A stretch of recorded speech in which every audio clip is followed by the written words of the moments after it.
გიგი, ერთად უყურეთ პედალადომ იმას სირიაში შენ მოგზაურობას და ძალიან დაძაბულები და გადარეულები ვიყავით. შენ არ გადაირია იქ რო ვიყავი, არ ვიცი. სირიის ამბავია გადაირეოდი. კი არ მე ვაზიარებდი უკვე ცოტა მოგვიანებით რაც ხდებოდა, მაგრამ სამშვიდობოს რო იყავი ხო? არა, უკვე ერთი 3 დღე რო გავიდა რაღაც იქ რა, უკვე რომ მივხვდი რომ არაფერი არ მომივაწეს.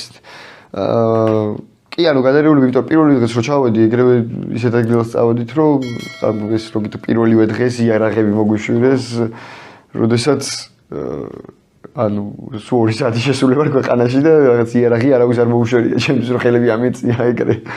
და მეთქი ვარ, სად რაღაც ეგრე ვიყავი და მე მაგის მე რაღაცები ისეთი ადგილას ვიყავით, მაგ ღამეს, რომ და ისეთი რაღაცები ვნახე, ეს ნარკოტიკი ისინი ძალიან ბევრი რა, და ეს ხალხი მე რომ გაგვიმეგობრდა და როგორ გაგვიშინაურდა და რაღაცა ისეთი.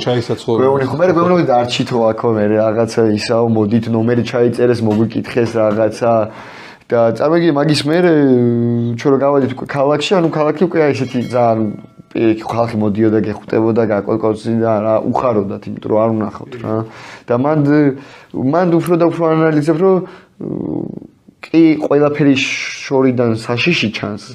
მაგრამ აი რომ მიდიხარ რაღაცა და უკვე რომ შედიხარ იმაში რა, რო ხვდები რა და როგორა. მე უფრო ანალიზებ და ეს რობერტო როა ჩემი მეგობარი იქ ლიბანიდან. ჩვენ წავედით, ჩვენ ვიყავით 5 დღე.